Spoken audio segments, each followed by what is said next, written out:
Would you please go ahead and find your seats?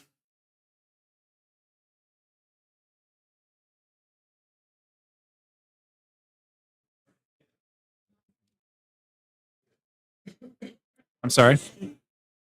Joe Barron. No, where did he go? Oh, there he is. Do you have that other microphone on? I'm going to give people 2 minutes and then I'm going to start going after it.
All right, we will begin again. The Reverend Joe Barron is pastor-elect at Christ Lutheran Church in Lincoln, Nebraska. Will be confirmed in August, you said? Okay. He formerly served as pastor of Bethlehem in Santa Clarita, California. He was also the regional vice president of the Pacific Southwest District. And on behalf of the ACELC, I'm so honored that Pastor Barron is so committed to speaking at our conference in Carlisle that he took a call out of California and only moved a few hours away. So thank you for that. Blessed in marriage to his wife, Sarah. They have 2 children, Augustine and Kyrie. In his bio, he notes that as the pastor of a small congregation in California, he's seen the challenges of ministry in a post-Christian world up close and believes gospel-centered leadership, collaboration, and a little creativity are key for the church moving forward. Joe is the author of the book, The Ends of the LCMS. He has graciously offered us many copies, so if you would like to take a copy to read, it's in the narthex on the table out back. He speaks on church leadership, strategic planning, and the impact of technology on faith communities. His points are no doubt considered, and I am grateful that he has agreed to come and speak to us as an advocate for online seminaries and to engage our questions. So thank you, Pastor Barron.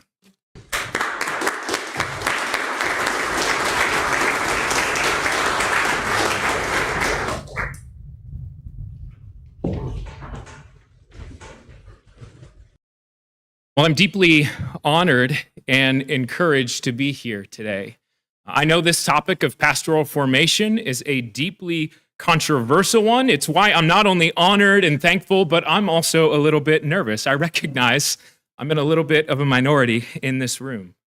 When it comes to how polarizing this topic has become, I think we should start with the question of why. And as one of our previous speakers mentioned, I believe because it's that we haven't engaged in a lot of difficult conversations like the ones that are taking place at this conference. So I want to begin by just reiterating how grateful I am that you have been willing to host me and allow me to speak here today. I'm part of the group called the Unite Leadership Collective. Tim Allman is the one who leads it. Tim has used every single pastoral formation pathway in the LCMS. I want to start off our time together today with kind of a quick poll by a show of hands between these 2 options, between how many people are satisfied and think our current pastoral formation system is more than adequate and has everything it needs, and how many would say, no, we need to make some changes. There are room for improvement when it comes to our pastoral formation system. So let's see, for the first one, who thinks it's more than adequate, it has everything it needs? All right, who says, hey, there's room for improvement? There's ways where we could grow. And who's just grumpy and didn't want to vote and raise their hand in here, okay? That's okay. You don't have to vote. At the Unite Leadership Collective, our vision is actually built on the premise that Reverend Grill shared earlier, that the world of today is looking a lot more like the world of the early church than it did 50, 150, 200, 250 years ago, and that should at least be in our minds as we talk about this topic of pastoral formation and what it should look like. That perhaps we should be reading and learning more from the early church, the book of Acts. Perhaps we should be walking alongside our confessional brothers and sisters in the global south to ask how we can best serve the church here in America moving forward. In preparing for this conference, I've been meditating on Matthew 9, verses 35 through 38. Jesus went throughout all the cities and villages, teaching in their synagogues and proclaiming the gospel of the kingdom and healing every disease and every affliction. And when he saw the crowds, he had compassion for them because they were harassed and helpless like sheep without a shepherd. And he said to his disciples, "The harvest is plentiful, but the laborers are few. Therefore, pray earnestly to the Lord of the harvest to send out laborers into his harvest." Would you please pray with me? Gracious Father, you are the Lord of the harvest. You are the giver of every good gift. Lord, we pray for you to raise up workers for the harvest. We pray, Lord, that you would guide our discussion today, our time today. Give us wisdom, give us diligence, but keep us always grounded on your word of truth, Jesus. In your name we pray. Amen. I think all of us should be willing to say we agree with the words of Jesus there, that we should have compassion on sheep without a shepherd. Currently in the LCMS, we have 562 out of our 5,900 churches. That is 9.5% that do not have a called shepherd. If you're comfortable with me rounding up, that's about 1 out of every 10 LCMS churches that do not have a called pastor. I'm not here to attack our system. I'm not here to try and radically change things. I'm here to just ask if, for the sake of the church, we are willing to think about things not differently, but more sanely, or even just more historically. At the Unite Leadership Collective, our passion for this topic comes from two different places. One is a story of need, and the other is a story of opportunity. My first call was to a church in Santa Clarita, California. And my district out there my circuit out there was a very challenging circuit. We initially had 9 churches together, although over time, one of those closed and it went down to 8. And of those 8 churches, only 4 of them had a called pastor full-time serving them. One had a bivocational gentleman. The other 3 did not have anyone called serving them that way. And even for the called full-time pastors that were serving there, only one of those churches could actually afford them off of tithes and offering. For the other 3, they had some supplemental income from a preschool to a sizable donation that they were using interest off of, or something that would help them to just be able to afford a full-time worker that way. This came to a head for me when I had a young man that came to me and said, I think God might be calling me into the office of ministry. And so I sat down and I got to know this young man better. And as we were spending time together, I was particularly convicted by the fact that I'm about to send this man back to college for 3 years, to go to seminary for 4 years, when there's churches right in front of me that need a pastor. So I started to dream. Why do we train the pastors the way we do? How have we trained pastors historically? Could we better train pastors bivocationally? Could we do something, because the need is so great? Tim Allman has almost the opposite story of mine. It's not a story of need, but it's a story of opportunity. Tim is in the Phoenix area, in one of the fastest growing counties in America, Maricopa County. They get about 1,000 people there every week. And so Tim and his church had this big vision to say, well, what if we try to start 20 churches in 20 years. I don't know if you know this, but when people move, that's actually one of the most important spiritual formation times in their life, because this is from The Great Dechurching, if you want a book on stats on this, by the way, because in that time period, the habit that happens sometimes is they move and then they just never quite get around to connecting to a church where they move.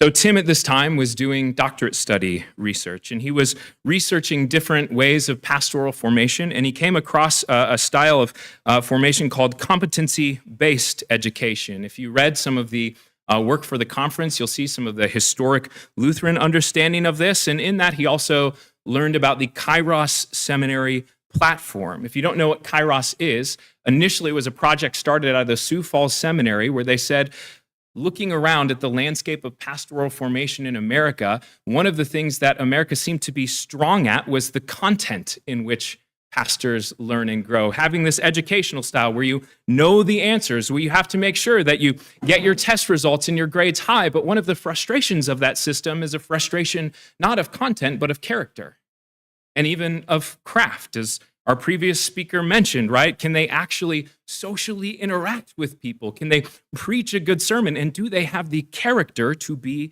a pastor? And so in the 90s, Kairos started saying, what would it look like for us to create a mentor systems around pastors as they're learning, that they would have mentors for their personal life, for their social life, that they would have mentors for their education that would be routinely checking in on them as they learn and grow so that we can have more well-rounded pastors that way.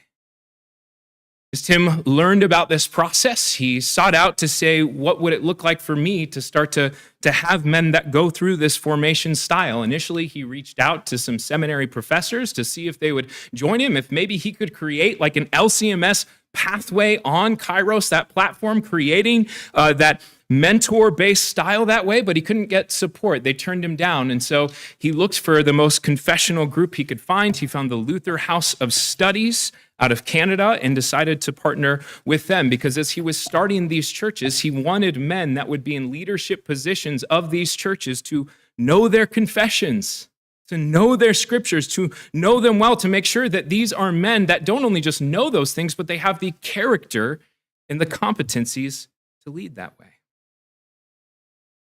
Now, I know that there are many here that have deep reservations about Luther House of Studies, about the Unite Leadership Collective. I know there's a lot of pushback I've received in conversation. I've had many people that have said, well, why in the world are you making something new? Why shouldn't you just create something and work with the seminary system? And I think personally, we as a church body should be better at applauding innovation. Right? I think we should celebrate the Luther Classical College in Wyoming. They didn't say, hey, we're just going to change the Concordia system. They said, no, we're going to provide something new. We're going to provide an alternative, and then we want to work with our church body that way. I know there's deep reservations about digital learning in our SMP process right now. There's a few reservations I'd love to speak to. The first is this, that digital learning isn't challenging enough. That all digital learning is you sit down in the classroom, you watch a lecture, you make a few posts that week. All right, good to go. But the reality is, when it comes to digital learning or all educational challenges, the bar is as high or as low as you set it to be. We could create something more rigorous than the Masters of Divinity. We could create something longer than the Masters of Divinity. There are full online PhDs in 2025. And so if that's your hangup, you could create something that's much more rigorous, that is much more difficult and challenging even than our current SMP process, which could become even more robust that way. Also, if that's your reservation, I would also question why we're comfortable partnering with church bodies like our friends up in Canada for them to be able to bring their men to preach in our pulpits if we feel like they have not been well enough ready and prepared digitally that way. There's some that say, well, digital learning is not enough of a sacrifice. I love that in our preparation for this, as we were reading some of Johann Gerhard's work, we talked about Luther's, what forms a theologian that way, right? Oratio, meditatio, tentatio. And sometimes I wrestle with these kinds of comparisons. In my service in the LA area, I got to know a Korean pastor who was going through the SMP process. He had a group of about 11, 12 Korean speakers that because he was going through that process, able to preach the gospel to. But because it's a $40,000 commitment and his church already could not afford to pay him a salary, that is a small group of people, he not only took on another job, but started driving Uber to be able to afford the SMP route. For me to pretend that at 21 years old, in the most flexible season of my life, when I wasn't married, I didn't have kids that way, where I could just pack up everything I own in the back of a beat-up Toyota Avalon and move to St. Louis, for me to pretend that that's more of a sacrifice than the tentatio he was experiencing, I think we're comparing apples and oranges here. The other pushback that I've heard is that, well, Jesus taught face-to-face, shouldn't we? And I'm really sympathetic to that reality, although I think it's worth pointing out there's like a weird sense of irony in this conference that Reverend Grills couldn't make it, so what do? We brought him in digitally, right? We put him on a screen, and I don't know about you, but I learned a lot from Reverend Grills' presentation that way, but I think there's something really important to that reality of Jesus teaching face-to-face. My time in California, I got to know a pastor who actually, you can talk to me afterward if you want to know more about him, who went to one of our seminaries for a year. And at his time during the seminaries, there was a little bit of discouragement within him because sometimes he would go to the chapels and he wouldn't see the turnout that he was hoping for. Other times he saw some of the partying and things that were going on campus, and he was a little bit scandalized by it. And so that combined with the studies, he took some time off and he actually went and interned under the pastor he grew up under for a year. During that time, he fell in love with one of the girls that worked at the school there, who felt called deeply by God to be a teacher in that school. And so he said, even though I hold to these convictions of the LCMS, I still feel called to be a pastor. And so he actually went through a route that was not sanctioned by the LCMS. He went through the Institute of Lutheran Theology. He ended up joining the LCMC, even though he does not hold to their confession on women's ordination. And it was interesting in talking with him where he said, it's fascinating because people will say, well, you have to have that face-to-face experience. But when I was learning digitally that way, my pastor and I would translate 2 Psalms together every morning. And we'd talk about what it means for our lives. It was like a Dietrich Bonhoeffer life together reality of dwelling in the Word. Yes, you can learn face-to-face by mentors around you in a way that reflects Jesus. When it comes to the tension of this conversation, I like to think of it in 2 sorts of graphs. They're on your handout, but I don't know how well they came out in black and white. The first graph you'll see is the ages of all active LCMS parish pastors. The active age, this is from roster and statistics from a couple months ago, is 53 years old. And the first tension is simply this. If you were to take the pastors on this list, right, and you were to fast forward about 10 years in time, you'll have nearly half, 48.8% of our current pastors that are going to be retirement age 65 up or retiring. Now, you might say, well, that's not including the next batch that's coming up, right? Even if we assume some really aggressive growth that our seminaries are having bigger class sizes. So if we assume, 10%, well, you still have about, that 38%, like 1/3 that are moving into that age. Quick show of hands in the room here today. How many of you are 55 and up? I know some of you don't want to raise your hands from earlier. It's okay. But that should be telling for us in terms of the need for pastors, that just in the past few years, we've gone from 9.1 to 9.4. As things continue with our current process, that's going to continue to grow. However, there is a second real conversation to be had, and one that I don't know other speakers have brought up, but I still think it's really important. And that's the size of our congregations as well. Ryan Burge and also Lyman Stone did this too. I just didn't include his in this. You should read the Lutheran Religious Life surveys he puts out. They're amazing. Did research on the age of different Protestant traditions. And for the Lutheran Church Missouri Synod, he found for those who attend worship, it was about 67% that were 55 and up. Now, I don't have a perfect projection on these things, but I think it's pretty easy to see. And also anecdotally from pastors, I've had this conversation where in the short term, in the next 15 or 20 or so years, we're going to see a lot of congregations that are going to need pastors. But in the long term, once we get to that 20-year plus mark, we're going to start to see a lot of congregations that are going to struggle to be able to afford a pastor. And in many ways, there's a lot of churches that are already there, churches that, thanks be to God, will work together to form 2, 3, 4-point parishes. Like the reality is, if you're a pastor in this room, I know you're not in it for the money. Lyman Stone did research with the Lutheran Religious Life Survey and said that LCMS pastors earn 50% less than men of similar educational backgrounds and 15% less than LCMS lay people of similar education.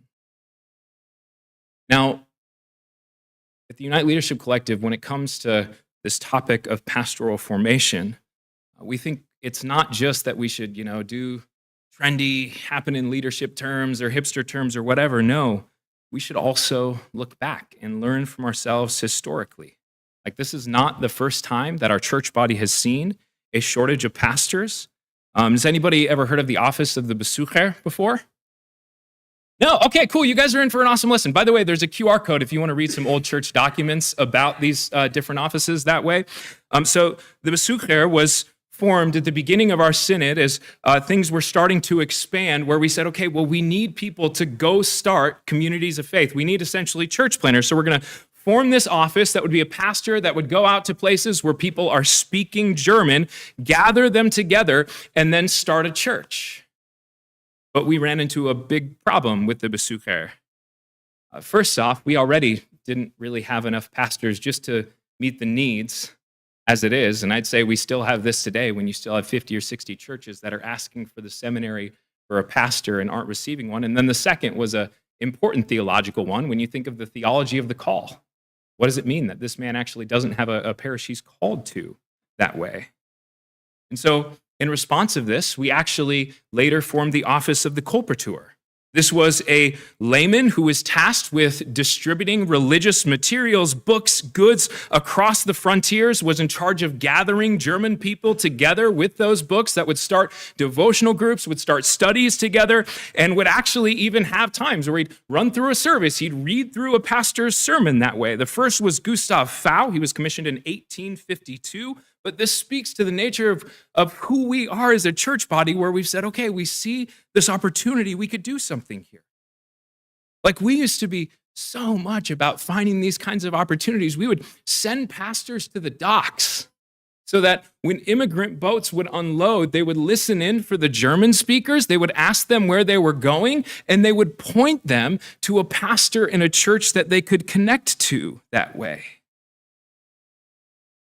This is part of what's so beautiful about our church body. At the Unite Leadership Collective, our main passion when it comes to pastoral formation is to look at our Lutheran confessional identity, to look at our church's history, to look at our missional heart, and to just ask the question, what if? What if we brought back the Colporteur? What if we were more intentional about starting challenging, robust high schools, which, like, shout out to Wittenberg Academy, that said we're going to actually train our high schoolers up so much more that they would be ready to move into those pastoral ministry offices faster? What if we strategically invested in African and other immigrant leaders in a way where we'd send them to airports so that when new immigrants arrive, we could help connect them to a church where they could worship? What if we started a bivocational training track so that we could have more worker priests in our body, especially in a California context where we can't get guys because of the cost of living there? What if we took seriously AC 14 and the fact that every church should have a rightly called servant of the word, preaching and delivering the sacraments? What if we started a new church planning track to strategically plant churches in growing urban and suburban areas because the shortage already is so great, we've gotten rid of that track? There's a lot of powerful things that can happen when you just start with that question of what if. I want to go back to this age stat for a second, where you look and see, right, 67%, 2/3 of our body, that's 55 and older currently. Because that can be something that's intimidating. That can be something that feels dreadful. And yet, we have 2/3 of our body that may well be stepping into a season where they could serve the church and the wider body of Christ in ways that we haven't thought of before. The reality is that the Unite Leadership Collective, we don't want to be rogue.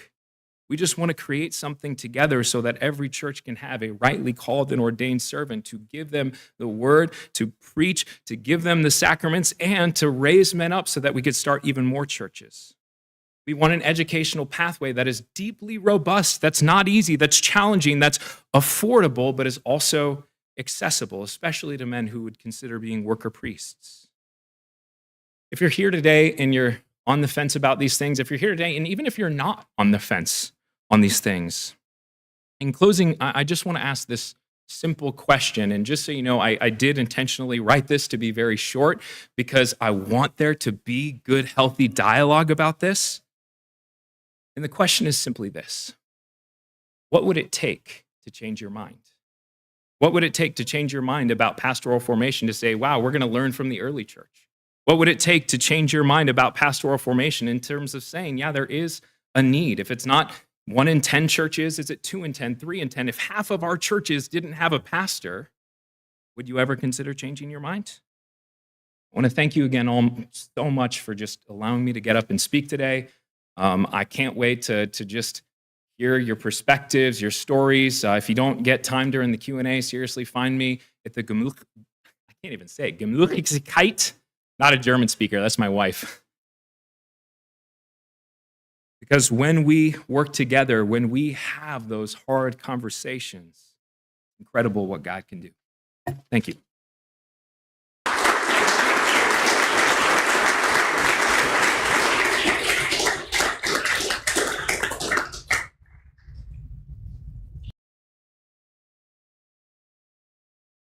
Yes.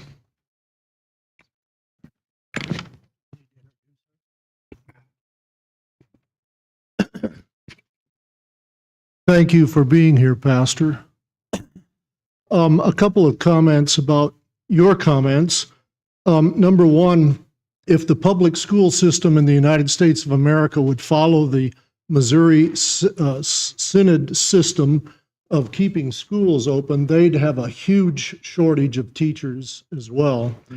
And in regards to your comment about mentors, wouldn't it make sense to go to a residential seminary where you would have 10 or 20 or more mentors rather than just one man who obviously is not Jesus? And the third thing is, why not go to the seminaries, the 2 that we have, and ask them to be more of a gold standard and encourage them to increase. I've heard my friend Pastor Bruss talk. We do not have a gold standard at either of our seminaries. We have a standard, but we don't have a gold standard, and encourage them then to create that gold standard. Yeah. Okay, so I want to make sure, because you asked 3 questions. I know the second was the mentor-related question. The third was the gold standard. What was the first again? If the public school system... Oh, public schools. Dude, preach on that. So I'm in the Southwest. Our schools are overflowing because of everything. Sorry, I was in the Southwest where our schools are overflowing because of that reality. And also, I had an opportunity where my wife, in the town we were in, it wasn't Lutheran, it was a private Christian classical academy in that town that she served at. And that academy was known for having such a robust educational level that people were clamoring to get into it. So Not that I'm pro public education. No, I get you. I totally agree that way. When it comes to the mentor number, I think that's an interesting thing to bring up, because I don't know if I articulated this well in the conversation. With Luther House of Studies or with Kairos, the idea is you actually have different people mentoring you individually in all those separate areas of your life. It's not just one man that way, because you don't want a pastor to be formed in one person's image. I actually know, at least for CSL, my seminary, they've actually sought to be a little more intentional in their mentorship since I've been there. I'm not gonna lie, when I first went to seminary, I was like deeply afraid that they were going to find like some wrong thought with me and just kick me out and say, you're never good enough to be a pastor because you held to blah, blah, blah. For the first 2 years I was there. And it wasn't until the 4th year I was there that I realized, no, they want to whip the heresies out of you while you're here. Go and be an idiot and have those conversations with your teachers that way. But I would say, if you look at the student to faculty ratio of the seminaries, it'd be interesting to do a comparison to see how much of that one-on-one relational mentor time students have with teachers that way as opposed to other formation routes. Oh, and then for the gold standard in working with the seminaries to create something new, I love that. I wish that we would have been better at that with the Unite Leadership Collective from the very get-go. I think that's a growth area. But even with the SMP program, for example, right? That didn't come from the seminary saying, hey, we want to create a new formal track to ministry. The seminaries are crazy busy, man. They have all sorts of things that they're doing at that point in time. We should work with them that way, and that's a regret that we didn't. But if you look historically within our church body, it's very rare that our seminaries have ever created new pathways to ministry. Like even, and somebody can correct me if I'm wrong on this historically, please. Even with Fort Wayne, it's not like our synod got together and say, hey, we need another seminary. That way it was Leahy who saw the need and ultimately started it. And then our synod said, oh, hey, yeah, we'll partner.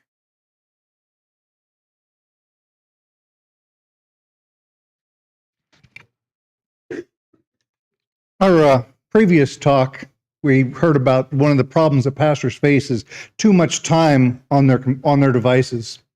And now we're looking at a program that actually encourages more time on a device. Yeah.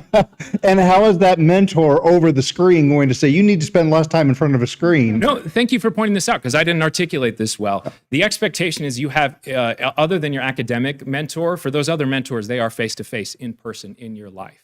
They are surrounding pastors, or even in the case of a family life mentor, that's somebody that can just be a wise leader from a congregation. And I appreciate the fact that you stress that you're not trying to be rogue. Yeah. Unfortunately, there are systems out there that are. And that's the problem, is when you've got them trying to be rogue, then that reflects on everyone else that may be not trying to be rogue. So you're always held to that suspicion. Yeah, thank you. Thank you for being here. Kind of a question in relation to some of the leadership collective I've worked with, Luther House of Study, and their partner Kairos. At least in approach, those are broadly pan-Lutheran approaches. Now, I know it's a platform and maybe it's an a la carte approach, but with respect to maintaining, theological consistency, how do you suggest that we go about doing that if you were drawing from a faculty that has different approaches, some of whom are LCMS, some of whom are ELCA? Today, whether it's SMP or residential seminary, you're drawing from LCMS faculty. As an adult convert to the LCMS from the ELCA, I can tell you what your pastor believes about the sacraments, what they believe about specific sins. All those things do matter. So how do we ensure that? Yeah, that's good. The best way to ensure it would be to create an LCMS pathway with LCMS instructors and LCMS people through Kairos that way, which would be, a dream scenario. The other kind of reality with no, actually, that's the ideal way that I'll speak to, is that it would be creating LCMS people for it. The other thing I would say is for the 9.5% of churches that don't have a called pastor, one of the things I struggle with is you think of what effectively happens in these churches. Most of the time, it's okay, we're going to bring out retired pastors in the area, if we have retired pastors in the area. And then you get to a point even where I've known churches that say, well, we can't get a retired pastor. We're not even going to gather together for a time of worship today, which is deeply alarming. Or there's people that say, well, we don't have a retired pastor, so I'm going to use this pre-written sermon. And there's people that say, well, we don't have a retired pastor, so I'm going to say something. I want that person to have theological education and not lead people astray. And I do want it to be LCMS people. For being here and sharing your opposing viewpoint, I guess. I don't know what else to call it. But my question, I guess, is going back to the statistics side of things. you mentioned that, most of our pastors are over the age of 50.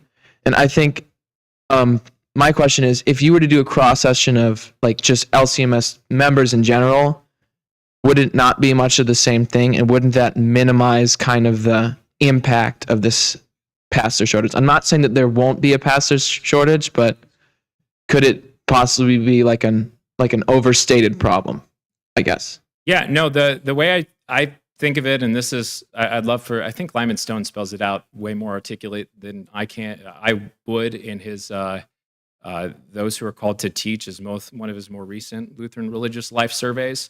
Is it seems that there's going to be a pretty pressing need for pastors in the short term, but because of the aging demographics of the body and how you think of contributions within a congregation work, in the longer term, you will have more of a shortage of ways to be able to pay a pastor that way.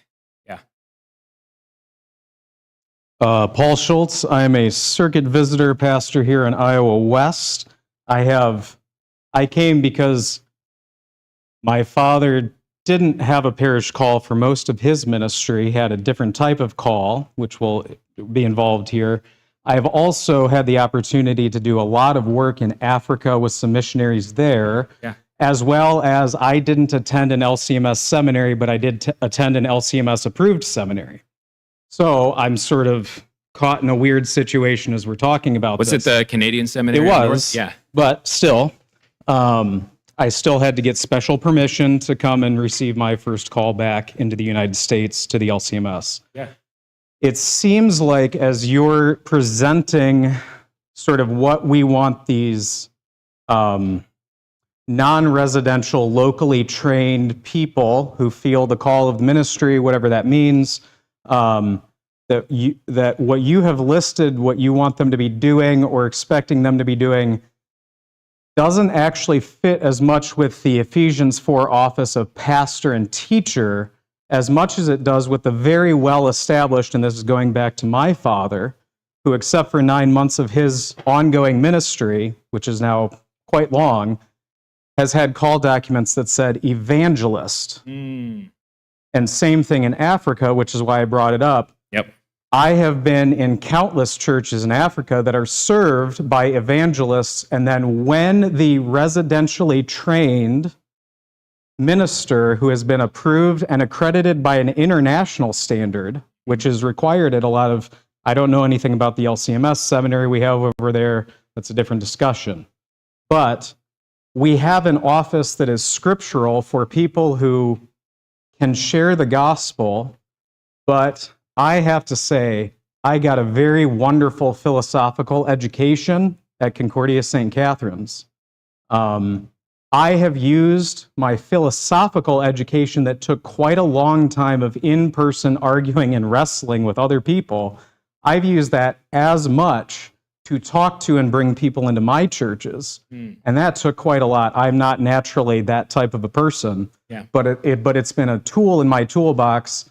I have tried to teach classes like that online. It doesn't work well for me. That's probably a failure on my part. My point is, what you're proposing, we have an office for this that has been not used very much in the LCMS to my knowledge, and that is, I use members at my parish on occasion like this. I train them for small situations. I don't ordain them or anything. Don't worry about that. But like hey, you're good at this. I'll correct them when you bring them in, but you can go tell them this. And I know that's not a full evangelist, but that idea of if you don't have the responsibility of guarding the rail at the altar and all that sort of stuff, you can still be helpful. Would what you're proposing match up better with that, I guess, is what I'm asking.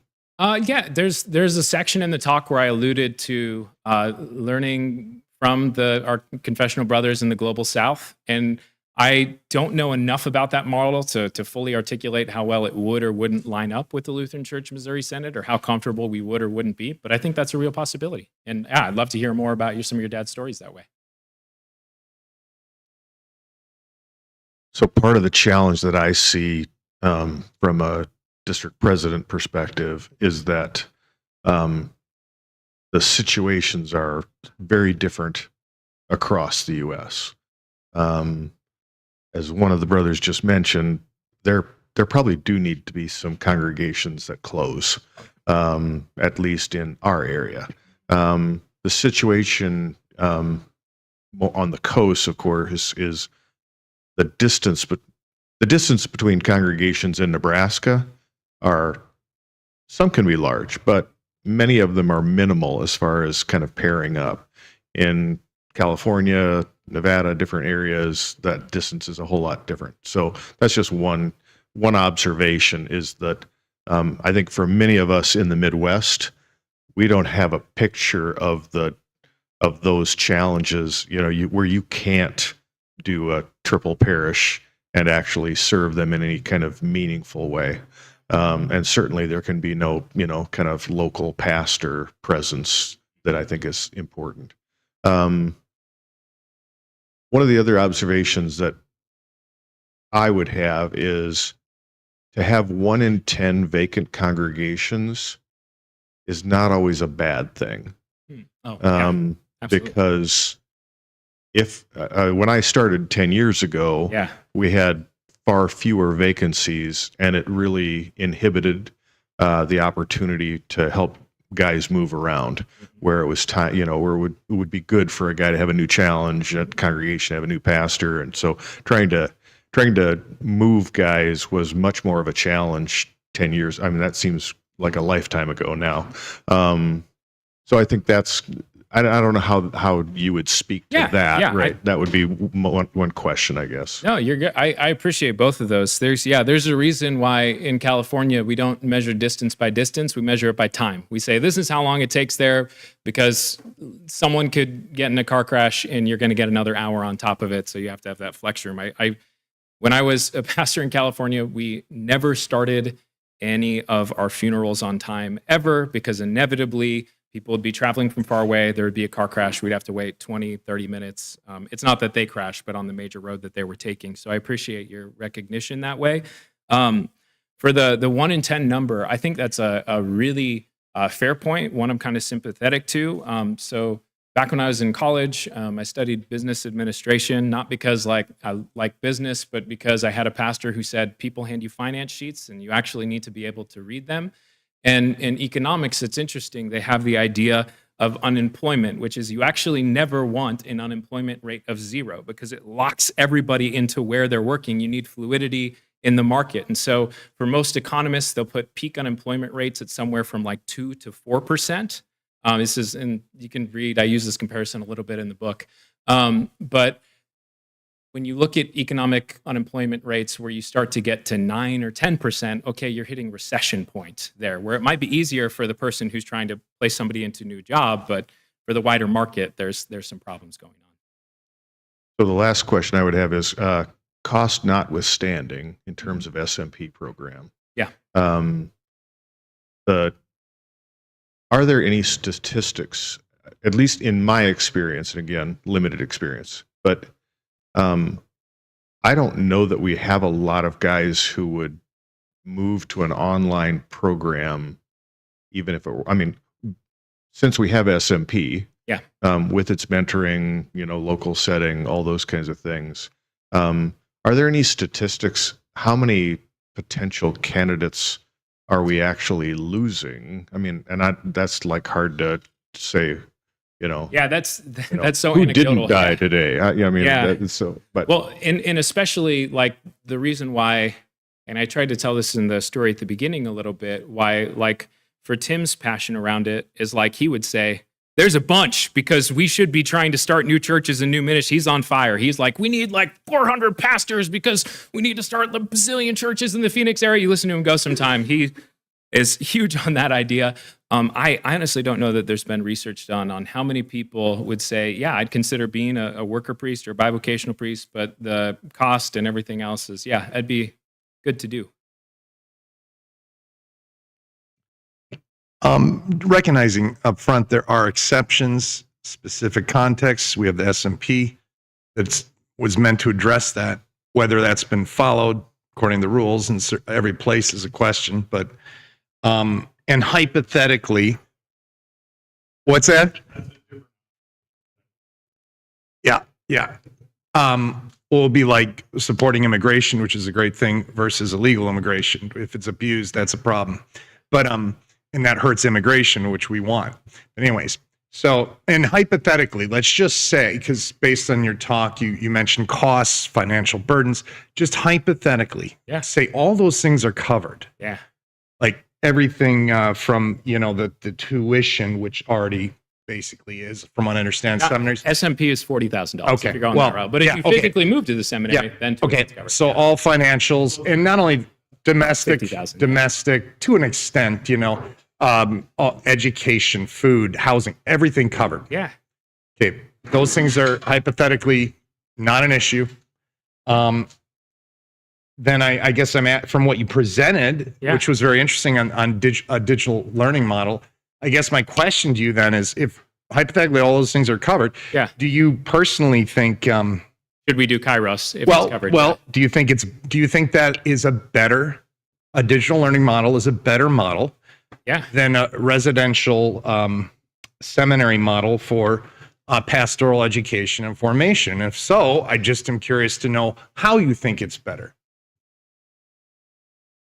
I don't think I would ever mentally agree with saying it's better than a residential seminary model, just like I wouldn't feel comfortable saying that I think it's better than the mentorship model of Paul. I think God uses different types of ways that he's forming pastors in different seasons.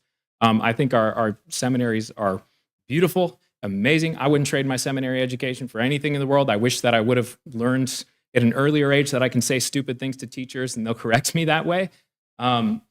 But yeah, I don't know that I would say it's better as much as the question is what does the church need?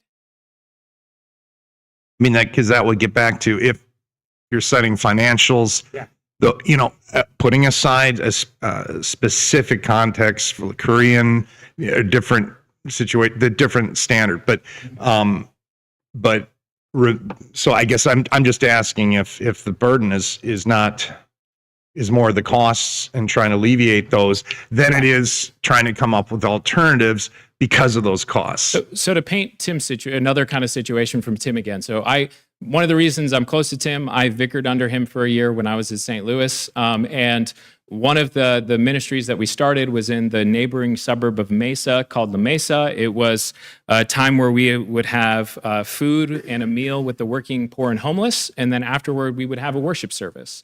There would regularly be about 100 to 120 people at that worship service, but the tithes and offerings for that service is like $20 or $40 a week on a good week. That church would not get a call in our current system. So I think there's those opportunities that it would be well built for. Thank you so much for being here.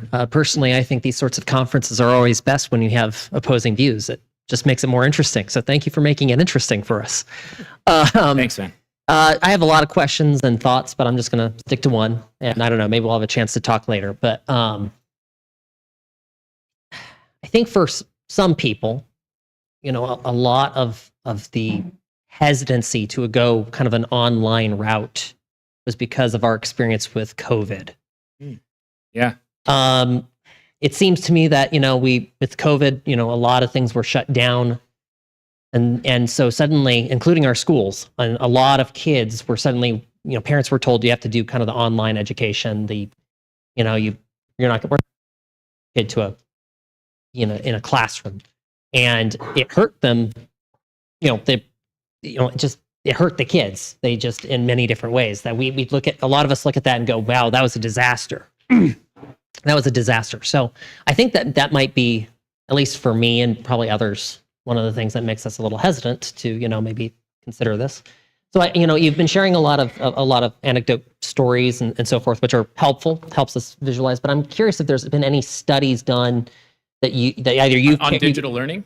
Yeah, just on, Yeah. They're not great.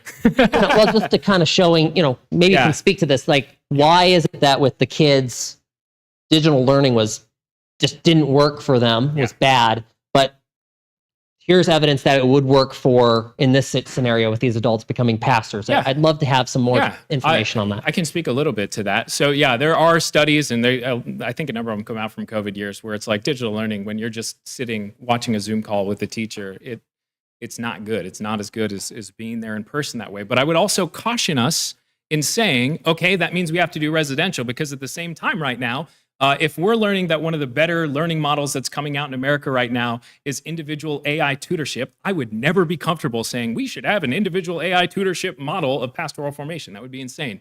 But the other thing I would juxtapose that with as well, in terms of classroom education, there is, definitely data that says that it's learning via Zoom in connection that way. And you guys kind of experienced some of it earlier. You don't internalize as much of the information. On the flip side of that, there's also a lot of data that shows that if you are doing the work that you are learning about while you're learning it, that you are much more likely to internalize it. Thank you again. As everybody else has said, thank you for your presentation, and thank you for fielding all of these questions. It's really appreciated. I had a question, maybe a little bit more of the history and development of some of these things. You mentioned that early on in kind of the beginning days of Unite Leadership Collective, as finding the Kairos system, that it was taken to the faculty at St. Louis. They reviewed it. They didn't like it. It wasn't that formal. Not Okay. that formal. It was, we reached out to some professors that we knew and had a relationship with and said, hey, could you come on board with that? And they said, no, we can't. Well, It should, yeah, I wish we would have been more formal with well, it. because I guess that's where my question actually is it's because it seems like as it was presented to those within our communion, and then turned down or rejected, that then the next step was to go to someone outside the communion. And to go to Luther House of Study, who includes people who are going to be teaching these classes, who do not believe the same things we do about not just the teachings of the Bible, but about the Bible itself, that it is inspired, that it is inerrant, and the same thing about the Book of Concord, right? That we believe what it says because it agrees with the Scriptures, right? As opposed to insofar as. And so that was the part there that I was hoping for a little bit of clarity on, right? So, because it seemed like, and maybe I just misunderstood, but it seemed like those within the communion said, no, this is a bad idea, so let's go outside the communion and keep trying it rather than maybe rethinking the idea, is kind of how it came across. So, and this is, Tim had these exchanges, not me, but in my talking with him, it wasn't, no, we think this is a bad idea. It was, we're just too committed to say yes to another thing, right? Like if you talk with seminary professors, they're constantly flying all over, they're writing commentaries, they have a billion things that they're doing at any given point in time. And so it wasn't like oh, we think this is horrible, at least anecdotally. It was just, we're not able to commit to this. And then the next step was to find somebody outside the communion that would? Well, which seems like to have our guys know their confessions and to have those conversations in relationship about how, and I don't know that teachers hold to view of Scripture isn't inspired or inerrant that way. But for them to have that theological education as they're going out and leading in different places would probably be still better than none of it. Or the Bible Network being on in the background as they walk around in their house, or other kind of things where people get catechized that way. So it's one of those, there's definitely room for improvement in what we're doing, and I agree there. Thank you. Thank you.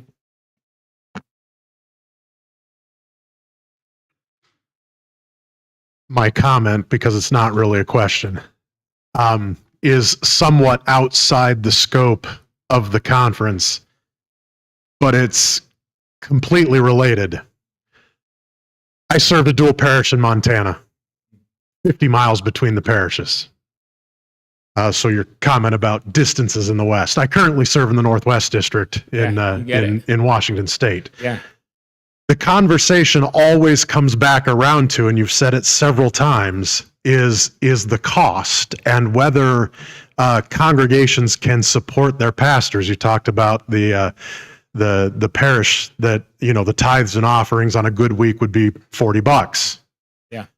A brother in my circuit recently did a study on the history of how Lutherans have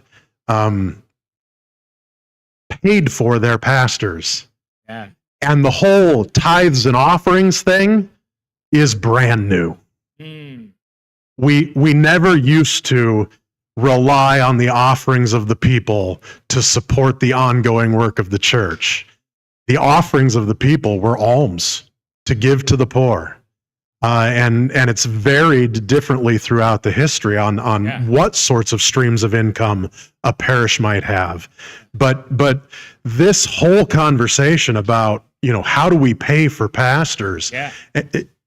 And with the brother up front, if we pay for seminary and if we figure out how to help our small parishes afford to pay a pastor a living wage, we can up the gold standard. We can make it golder. Yeah. Appreciate your comment. Go ahead. No, I just said I appreciate your comment. Okay. Yeah. We got one more comment, and then we're going to take a break. Really quickly, I'm curious if the system that you're advocating for, if it were to become the norm and to replace residential seminary education, just hypothetically. Okay. I just want to let it be known I don't like that hypothetical. I'm not trying to put words in your mouth. Okay. Understood. But if that were to be the case, or if it even diminished the numbers of residential seminary education, would you be sad or concerned about that in any way? And if so, why would you be sad about that? Absolutely. I mean, my gut reaction for why I would be sad is kind of the deeply personal reality of I remember sitting around the campfire solving Missouri Synode's problems with people. I remember going to chapel with my guys. I remember Oktoberfest. I remember all those celebrations and also the depth that I was taught in seminary that way. And I hope this was kind of one of the key things for the presentation is I don't want this to be kind of an either or thing, but just kind of a question of what could serve the church and could this possibly serve the church that way? Waiting to confirm some information. So we've got one more question.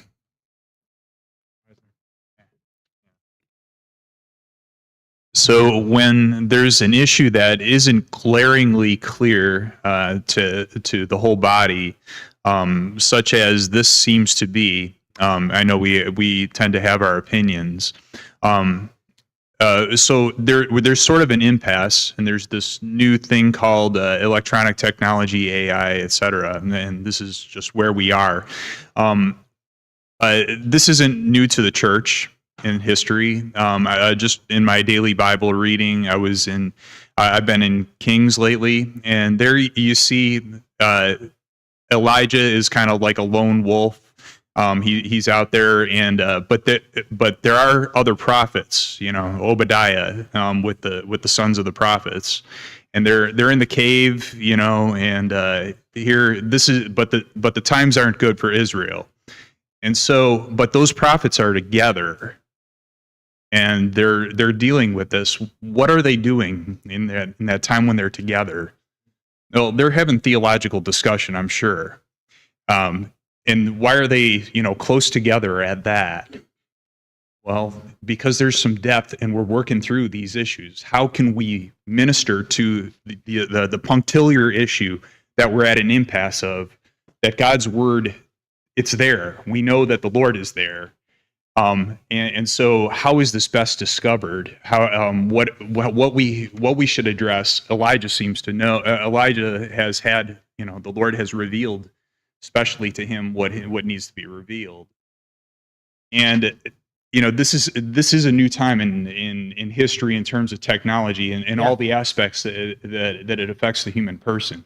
Is theological learning, is that different from other sorts of learning? I mean, you can go online and get your Arizona Phoenix University or whatever, they're online for any sort of degree.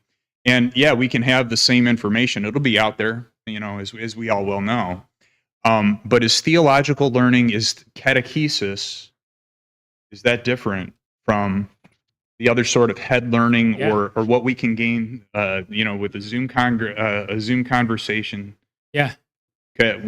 What might be missing? Yeah. In terms of so that we can minister to our members, that in-person aspect.